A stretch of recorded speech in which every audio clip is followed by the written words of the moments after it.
পারলে যে এই কৃষ্ণ সে বসুদেবের ছেলে হলেও হতে পারে, দেবকীর অষ্টম সন্তান হলেও হতে পারে। অমাইরা, কংস মহারাজ তিনি দৈববাণী পেয়েছিল তোমাকে বধিবে যে গোকুলে বাড়িছে সে, দেবকীর গর্ভের অষ্টম সন্তানই হবে তোমার মৃত্যুর কারণ। তাই তিনি যখন জানতে পারল মা কি করলো, তার মন্ত্রী অক্কুরকে পাঠিয়ে দিল বৃন্দাবনে কৃষ্ণকে আনবার জন্য মথুরা। চিঠি লিখে দিল কি যে তাদের মহারাজ অর্থাৎ কংস মথুরায় এক বিশাল বড় ধনুষ যজ্ঞ করছে, স্বয়ং মহারাজ তাদেরকে আহ্বান জানিয়েছে। মা এখন মহারাজ আহ্বান করেছে, এটা তো তাদেরকে যেতেই হবে। হ্যাঁ, চিঠি লিখে কংস পাঠিয়ে দিয়েছে, কিন্তু মনে মনে তার ষড়যন্ত্র কৃষ্ণকে হত্যা করবে, কিন্তু এটা প্রকাশ করলো না। এটা নিজের মনে রেখে আজকে কি হলো, কৃষ্ণরূপী চন্দ্রটাকে মথুরায় উদ্দেশ্যে বৃন্দাবন থেকে হরণ করে আনলেন কে? অক্কুর মহারাজ। বলছে অক্কুর বসাইয়া রথে ভরে নিল প্রাণনাথে আধার করিয়া ব্রজকর। কিন্তু কংস ভেবেছিল কৃষ্ণকে হত্যা করবে, ওদিকে কৃষ্ণ ভয়ে ভীত হয়ে নিজেই মারা গেল। আর কংস যখন বধ হলো, কংসের শ্বশুরমশাই যার নাম ছিল জরাসন্ধ, বিশাল বড় পরাক্রমী রাজা ছিলেন বাবা, যাকে কেউ পরাস্ত করতে পারতো না। এই জরাসন্ধ তার জামাতা অর্থাৎ জামাইয়ের মৃত্যুর প্রতিশোধ নেবে বলে বারবার তিনি মথুরাকে আক্রমণ করতে লাগলেন। কিন্তু মথুরাকে যদি রক্ষা করতে হয় তাহলে কৃষ্ণ আর বলরামকে যুদ্ধবিদ্যায় পারদর্শী হতে হবে। তার পিতা বসুদেব তাদেরকে শিক্ষার জন্য পাঠিয়ে দিল কোথায়? সন্দীপুনি মুনির আশ্রমে। আর ওদিকে কৃষ্ণকে হারা হবার পর সুদামা পুরো উন্মাদের মতো হয়ে গেল। মথুরা থেকে যদি কোনো ধেনুবৎস বৃন্দাবনে ছুটে আসে, সুদামা ছুটে গিয়ে তাদের কণ্ঠটা জড়িয়ে ধরে, ওরে গাধু বলতে পারিস আমার ভাই কানাই কেমন আছে? এই মথুরায় রাজা হয়ে আমার কানাইকে আমাদেরকে ভুলে গেছে, একবারও কি মনে পড়ে না তার বৃন্দাবনের কথা? সুদামার বাবা দেখছে যদি এমন করে চলতে থাকে আমার সুদামাকে আর আমি বাঁচাতে পারবো না, তাই আমাকে জানতে হবে এখন কৃষ্ণ বলরাম কোথায় আছে। জানতে পারলো কৃষ্ণ বলরাম শিক্ষার জন্য সন্দীপুনি মুনির আশ্রমে আছে। শিক্ষার জন্য এবার কি করলো বাবা? সুদামার বাবা মনে মনে চিন্তা করছে, যাক আমার ছেলেকেও আমি সেই সন্দীপুনি মুনির আশ্রমে পাঠাবো। একাধারে আমার ছেলে বেদবিদ্যার পণ্ডিত হবে, আর একদিকে কৃষ্ণকে কাছে পেয়ে তার মনের যত দুঃখ সব দূর হয়ে যাবে, আর একদিকে তাদের বন্ধুত্বটাও বজায় থাকবে। তাহলে এক ঢিলে তিনটে পাখি মারা হয়ে যাবে। আমার একটা উদ্দেশ্যে তিনটে কার্যসিদ্ধি। তাই শিক্ষার জন্য এবার সুদামাকে পাঠাচ্ছে কোথায়? সন্দীপুনি মুনির আশ্রমে। মহাজন বলছে দেখো দেখো শিক্ষার উদ্দেশ্যে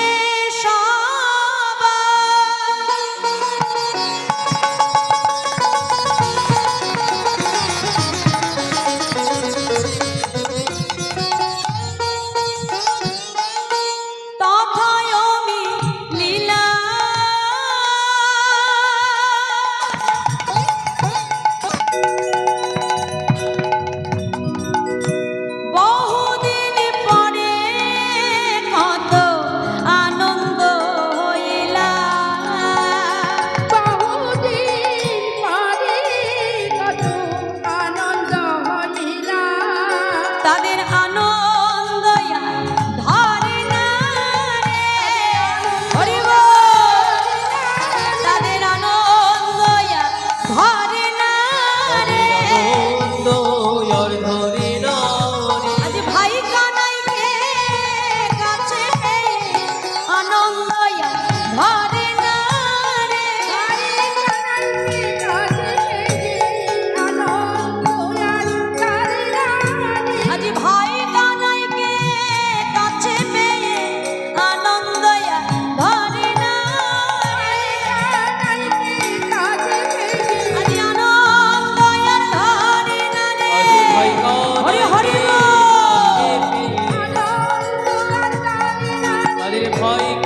তাই এতগুলো দিন পরে কানাইকে কাছে পাবার পর সুদামার মনে যত দুঃখ ছিল সব দূরীভূত হয়ে গেল।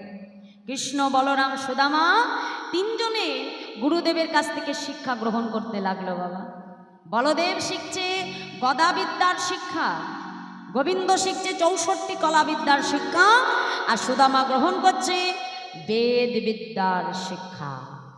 গুরুদেব সুদামাকে ডেকে বলল, শোনো সুদামা, এই বেদ বিদ্যার শিক্ষা নিতে গেলে তোমাকে আগে আমার কাছে কথা দিতে হবে, জীবনে কখনো বদন থেকে তুমি মিথ্যে কথা বলতে পারবে না। কারণ বেদ হলো সাক্ষাৎ ঈশ্বর, আর ঈশ্বরকে যদি হৃদয়ে রাখতে হয় বদনে কখনো মিথ্যা কথা উচ্চারণ করিতে পারবে না। আর এই বেদ বিদ্যার শিক্ষা নিতে গেলে তোমাকে 9টি গুণ অর্জন করতে হবে। ও মাইরা, ব্রাহ্মণের এই যে গলায় যে পৈতেটা থাকে তাতে কটা সুতো থাকে জানো? 9টি সুতো। আর এই 9টি সুতো 9টি গুণের প্রতীক বাবা। গলায় পৈতে নিলেই আমি ব্রাহ্মণ হয়ে যাব না। ব্রাহ্মণ হতে গেলে আগে 9টি গুণ তোমাকে অর্জন করতে হবে। কি? সম, দম, তপ, শৌচ, ক্ষান্তি, আর্যমে বচ, জ্ঞান, বিজ্ঞান, আস্তিকম, ব্রহ্ম ধর্ম শুভাবচ। এই 9টি গুণ অর্জন না করলে বাবা সে কখনো ব্রাহ্মণ হতে পারে না। যাও সুদামা, এই 9টি গুণ অর্জন করো, আমি তোমাকে বেদ বিদ্যার শিক্ষা দেব। কৃষ্ণ, বলরাম, সুদামা তিনজনেই তারা গুরুদেবের কাছ থেকে শিক্ষা গ্রহণ করতে লাগলো। এবার শিক্ষা গ্রহণ করতে করতে একদিন তাদের গুরুদেব কৃষ্ণ সুদামাকে ডেকে বলল, সুদামা, তোমার গুরুমা বলছিলে তোমাদের জন্য রন্ধন করবে, কিন্তু জ্বালানির কাঠ ফুরিয়ে গেছে বাবা, বন থেকে একটু গুরুমার জন্য কাঠ এনে দিতে পারবে? পারবো কি গুরুদেব, আমরা এক্ষুনি যাব আর আসবো। এই বলে কৃষ্ণ আর সুদামা মনের আনন্দে আজকে জ্বালানির কাঠ আনবে বলে বনের মধ্যে প্রবেশ করছে। কেমন করে? কৃষ্ণ আরে সুদামারে পাঠাইল বনে, কৃষ্ণ হরি হরে কৃষ্ণ হরে সুদামারে পাঠাইল বনে, হরে কৃষ্ণ হরে সুদামারে পাঠাইল বনে। আজ কাঠ আনিতে চলে তারা আনন্দিত মনে, কাঠ আনিতে চলে তারা আনন্দিত মনে, আনন্দ আর ধরে না, আনন্দ আর ধরে না, আনন্দ আর ধরে না, আনন্দ আর ধরে না। কৃষ্ণ আর সুদামারে আনন্দ আর ধরে না। হরি বল। আজ কৃষ্ণ আর সুদামারে আনন্দ আর ধরে না, কৃষ্ণ হরে সুদামারে আনন্দ আর ধরে না। কাঠ আনিতে চলে তারা আনন্দিত মনে, আজ কাঠ আনিতে চলে তারা আনন্দিত মনে। হেন কালে হইল কথা ঝড়ে ভয়ঙ্কর, চারিদিকে দেখিলেন ঘন অন্ধকার। কৃষ্ণ সুদামা, কৃষ্ণ সঙ্গে সঙ্গে সুদামা ছুটে এসে কৃষ্ণকে বুকের মধ্যে জড়িয়ে ধরে মাটির ভেতরে আছাড় খেয়ে ফেলে দিল। নিজে সারা রাত বৃষ্টির যত আঘাত, গাছের ডাল এসে ভেঙে সুদামার অঙ্গে লাগলো, কিন্তু কানাইয়ের অঙ্গে বাবা এতটুকু আঘাত লাগতে দিল না। সারা রাত কানাইকে নিজের বুকের মধ্যে আগলে রেখেছে। প্রভাত হতে না হতেই গুরুদেব সন্দীপনী মুনি এসেছে। কৃষ্ণ, সুদামা, গুরুদেব, গুরুদেব। সন্দীপনী মুনি এসে দেখে কৃষ্ণ সুদামা একটা উঁচু ঢিপির উপরে দাঁড়িয়ে আছে, সারা অঙ্গ ভেজা তাদের। কৃষ্ণ, সুদামা, তোমরা তোমরা ভালো আছো তো বাবা? তোমাদের কোনো ক্ষতি হয়নি তো? গুরুদেব, ক্ষতি হবে কি করে? এই সুদামা সারা রাত নিজে দ্বারা আমাকে বুকের মধ্যে আগলে রেখেছে। কত শিলাবৃষ্টি, কত ডাল ভেঙে পড়েছে আমার সুদামার অঙ্গে। নিজে সমস্ত কষ্ট সহ্য করেছে, কিন্তু আমার অঙ্গে এতটুকু আঘাত লাগতে দেয়নি। গুরুদেব কৃষ্ণকে ডেকে বলল, শোনো কৃষ্ণ, এই সুদামার মতো এমন পরম বন্ধু, তার হাতটা যেন তুমি কখনোই ছেড়ে দিও না। বন্ধু কাকে বলে বাবা? জগতে যে সুখ আর দুঃখ উভয় সময় তোমার পাশে থাকবে, জানবে সেই কিন্তু জগতে তোমার পরম বন্ধু। কি মায়েরা, তাই না? কিন্তু আজকাল আমাদের বন্ধুত্ব কেমন? যতক্ষণ বন্ধুর পকেটে পয়সা আছে, তার ক্ষমতা আছে, দেখবে আশেপাশে অনেক বন্ধু আছে, কিন্তু যখন তার ক্ষমতা নেই দেখবে পাশে কোনো বন্ধু নাই। দেখবে মা, ঠিক সংসারেরও একই নিয়ম, যতদিন দিতে পারবি সবাই মাথায় করে রেখে দেবে, কিন্তু যেদিন ওই সংসারের মানুষগুলো বুঝবে তোমার কাছ থেকে আর পাওয়ার কিছু নাই, দেখবে ভালোবাসাটা কোথায় চলে যায়। এই জগতে যদি প্রকৃত বন্ধু বলে আমাদের কেউ থাকে, তিনি কে? একমাত্র অনাদির আদি গোবিন্দ। তিনি ছাড়া জগতে পরম বান্ধব বলে আমাদের কেউ নাই, তাই না? দেখো, এই দেহটা নিয়ে আমরা সংসারে কেন এসেছি? ভালো খাবো, ভালো পড়বো, ভালো ঘুরবো, তার জন্য। ভগবান কেন দিয়েছে এই দেহটা? বাবা পাগলা দেখো তার গানের মধ্যে থেকে আমাদের বলে দিচ্ছে কি, ছলো ছলো নয়নে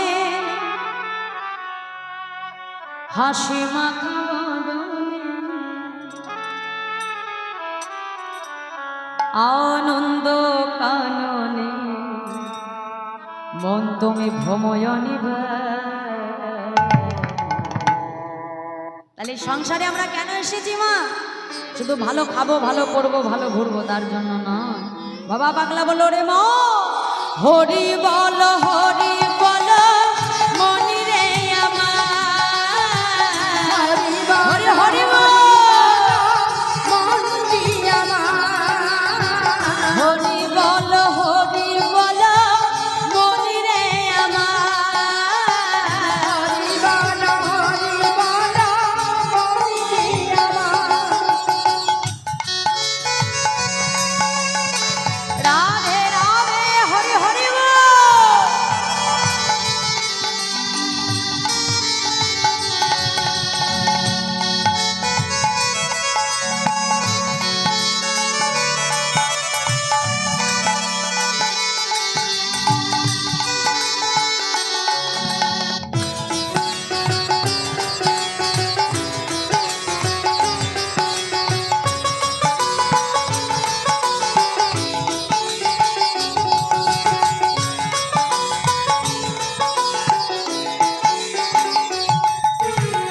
কেউ তো কারো নয়, এ কথাটি সত্য, বুঝেও বোঝো না মন, তুমি যে অনিত্য।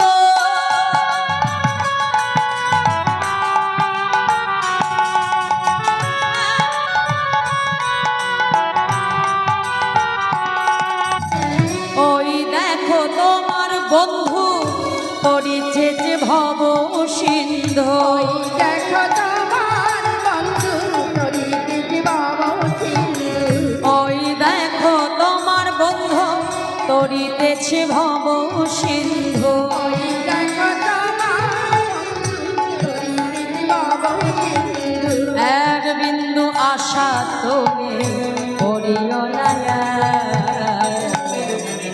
হরি বল, হরি বল মনি রে আমার, হরি বল, হরি হরি বল, আমার, হরি বল, হরি বল মনি রে আমার, হরি বল, হরি বল মনি আমার।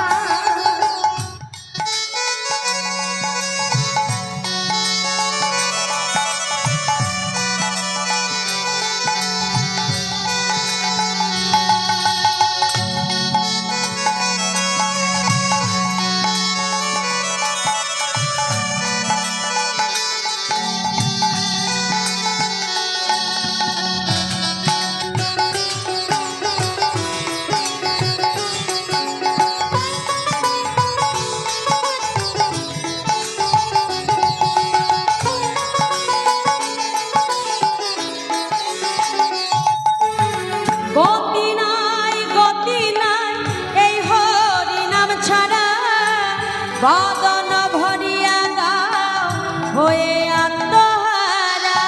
গতি নাই, গতি নাই এই হরি নাম ছাড়া, বদন করি গাও হয়ে আত্মহারা। ওই দেখো শ্মশানে কিবা রাত্র দিনে। ওই দেখো শ্মশানে রাত্রি ও মায়েরা, বলি শ্মশান ঘাটে আমাদের কোনো বিচার হয় যে কোনটা ধনীর দেহ আর কোনটা গরিবের দেহ? কেমা, আর যিনি লক্ষ লক্ষ টাকার মালিক তাকে যখন শ্মশান ঘাটে দাহ করবে তার দশা কি হবে? একমুষ্ট ছাই। আবার যিনি পথের ভিখারি কাঙাল যার কিছু নাই, তাহলে তাকেও যখন দাহ করবে তার দশা কি হবে? একমুষ্ট ছাই। তাহলে কিসের জন্য এত অহংকার বাবা? হ্যাঁ, আমাদের মানুষের জীবনে বেঁচে থাকতে 5 প্রকার অহংকার কাজ করে। কি কি? কেউ যদি দেখতে সুন্দর হয় তার ভেতরে আসে রূপের অহংকার। কেউ যদি পড়াশোনা একটু বেশি জানে তার ভেতরে আসে বিদ্যার অহংকার। কেউ যদি উচ্চ কুলে জন্মায় তার ভেতরে আসে জাতির অহংকার। কারোর যদি একটু টাকা পয়সা ধন সম্পদ বেশি থাকে তার আসে ঐশ্বর্যের অহংকার। আবার কেউ যদি দান ধ্যান করে তার ভেতরে আসে মহত্বের অহংকার। জাতি বিদ্যা মহতঞ্চ রূপ যৌবনে মে বচ, অর্থাৎ এই 5 প্রকারের কাটা আমাদের মানুষের জীবনে বিধে থাকে। কিন্তু বাবা পাগলা বলল, রে মন, এই সমস্ত অহংকার এক জায়গায় গেলে পুড়ে ছাই হয়ে যায়।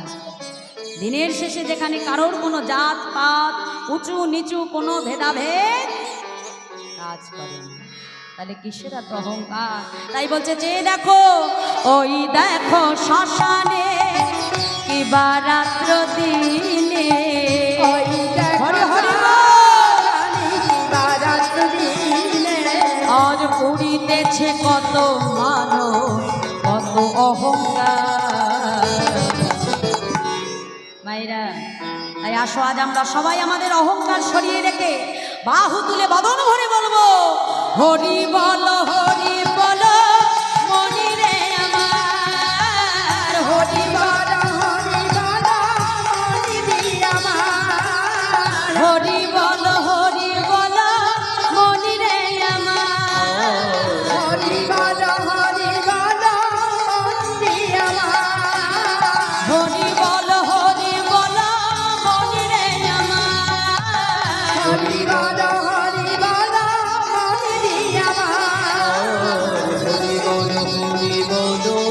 মনি রে আমার।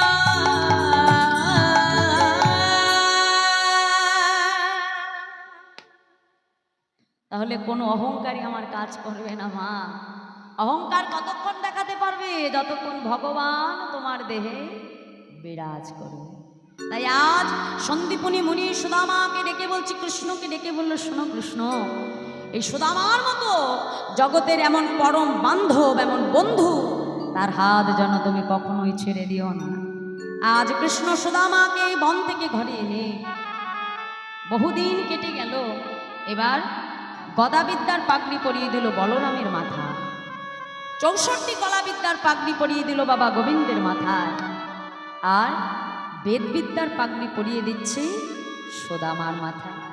ডেকে বলছে, শোনো সুদামা, সবার থেকে তোমার পাগড়ি বেশি সম্মানের কেন জানো? স্বদেশে পূজ্যতে রাজা, বিদ্যান সর্বত্র পূজ্যতে। বাবা একজন মন্ত্রী, একজন মিনিস্টার, তাকে সবাই সালাম দিয়ে চলবে কতক্ষণ? যতক্ষণ তার কাছে গদি আছে, তাই তো? ওই গদি থেকে নেমে যাবে, ক্ষমতা শেষ, সম্মানও শেষ, তাই না? কিন্তু যিনি একজন বিদ্বান ব্যক্তি, একজন স্কুলের প্রফেসর, মাস্টার মশাই, তিনি যেখানে যাবে তার বিদ্যার জন্য তাকে কিন্তু সবাই সম্মান করেই চলবে। তাই বলল, স্বদেশে পূজ্যতে রাজা, বিদ্যান সর্বত্র পূজ্যতে। শোনো সুদামা, তোমার পাগড়ি জগতের সব থেকে বেশি সম্মান। পাগড়ি পরিয়ে দিল কৃষ্ণ, আর বলরাম এলো কোথায়? দ্বারকায়। আর সুদামা আবার ফিরে গেল বৃন্দাবনে। এবার তার সন্তান আজকে বেদবিদ্যার পণ্ডিত হয়েছে। এখন সুদামার বাবার মনে আনন্দ ধরে না, পাড়া প্রতিবেশীকে ডেকে ডেকে বলছে, এই যে আমার ছেলে বেদবিদ্যার পণ্ডিত, এবার আমার ছেলের জন্য একটা যথাযথ পাত্রী দেখো, ছেলেকে বিয়ে দেব, তবেই তো মরে শান্তি পাবো নাকি? হ্যাঁ, শোনো, আমার ছেলে আবার যেমন তেমন ছেলে নয়, সন্দীপনী মুনির কাছ থেকে পণ্ডিত হয়ে ফিরেছে আমার ছেলে। দেখবে মায়েরা, বাবা মা ছেলে মেয়ে যদি ভালো রেজাল্ট করে, এখন ছেলে মেয়ের কতটা গর্ব হয় জানি না, বাবা মার তার থেকে চতুর্গুণ বেশি গর্ব হয়, তাই না? ডেকে ডেকে বলবে, আরে আমার ছেলে এত নাম্বার পেয়েছে মাধ্যমিকে, কি মা, তাই না? ঠিক বলছি তো? ছেলের কি আনন্দ, মার দেখবে আরো, বাবা মার আরো 4 গুণ বেশি আনন্দ। আজকে ওই সন্দীপুনি মুনির কাছ থেকে শিক্ষা নেবার পর ওই মোটুক মহারাজাটা সুদামার বাবার আরও একই অবস্থা। সবাইকে ডেকে ডেকে বলছে আমার ছেলের জন্য একটা ভালো কন্যা দেন। এখন যথাযথ কন্যা মিলেও গেল, মা নাম তার সুশীলা। সারা জীবন শিবের মাথায় গঙ্গার জল দিয়ে বলেছে, প্রভু আমার স্বামী কোটিপতি না হোক কোনো দুঃখ নাই, কিন্তু সে যেন সত্যবাদী হয়। আর সুদামা গুরুচরণে কথা দিয়েছিল জীবনে কোনোদিনও মিথ্যাকে আশ্রয় করবে না। তাহলে যেমন পাত্র তেমন পাত্রী, মিলেও গেল মা ধুমধাম করে। এইবার সুশীলার সঙ্গে সুদামার বিবাহ সম্পন্ন হচ্ছে। কেমন করে? মহাজন বলছে, দেখো দেখো সুশীলা নামেতে কন্যা,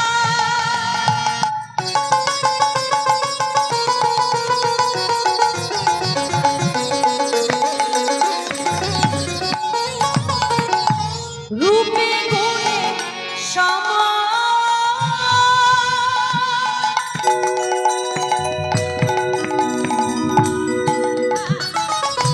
বিধি করেছিল তাদের বড় নিরূপম। আর বিধি করেছিল তাদের বড় নিরূপম। বিধি করেছিল তাদের বড় নিরূপম। বিধি করেছিল তাদের বড় নিরূপম। শুভ দিনে শুভক্ষণে দুহার বিবাহ হইল। হলুদ ধরে হরে হরে বল। যে হলো আজ শুভ দিনে শুভক্ষণে বিবাহ হইল। আর শুভ দিনে শুভ ক্ষণে তার বিবাহ যে হলো। আজ পাড়া প্রতিবেশীর মনে আনন্দ হইল। পাড়া প্রতিবেশীর মনে আনন্দ হইল। তাদের আনন্দ ধরে না রে, আনন্দ যার দ্বারে নারী। আজ আনন্দ ধরে না রে। আজ সুদামার বিবাহকালে আনন্দ ধরে না রে। আমার বিবাহের কালে আজ আনন্দ ধরে না রে। হলুদ ধরে হরে হরে বল। আর সুদামার বিবাহের কালে সুদামার বিবাহের কালে সুদামার বিবাহের কালে আজ আনন্দ দ্বারে নারী। পাড়া প্রতিবেশীর মনে আনন্দ হইল। পাড়া প্রতিবেশীর মনে আনন্দ হইল। ও মাইরা, ধুমধাম করে এবার বিবাহ দেওয়া হলো। কিন্তু বিবাহের কিছুদিন পরে এক মহামারীর কবলে পড়ে সুদামার পিতামাতা মারা গেল। ও মাইরা, এতদিন সুদামা বোঝেনি সংসারে চলা কত কঠিন। বাবা মা যতদিন সন্তানের মাথার উপরে থাকে বটবৃক্ষের ছায়ার মতো, সংসারের তাপটা বুঝতে পারে না বাবা। সুদামা বাবা মাকে হারানোর পর বুঝতে পারলো সংসারে চলা কত কঠিন। নিজের সহায় সম্বল বলতে যা কিছু ছিল বিক্রয় করতে করতে সুদামার শেষ সম্বল দাঁড়ালো একটা ছিন্ন পণ্য কুঠি। তার স্ত্রী সুশীলা যে তার অঙ্গে একটা বসন তুলে দেবে সেটুকু ক্ষমতাও তার নাই। এমন একটি বসন পড়ে যার সর্ব অঙ্গ ছিদ্র মলিন। সংসারের কষ্ট সুদামাকে বড় ব্যথিত করেছে। সুদামা সুশীলা এসে স্বামীকে ডেকে বলছে, স্বামী এই সংসারের কষ্ট তোমাকে বড় ব্যথিত করেছে। এসো বাবা, তোমাকে অনেকক্ষণ দাঁড় করিয়ে রেখেছি, একটুখানি জয় রাধে মানে। শ্রদ্ধেয় প্রণম্য ভক্তমণ্ডলী, গোবিন্দ সেবার প্রায় কাজ শেষ হয়ে এসছে।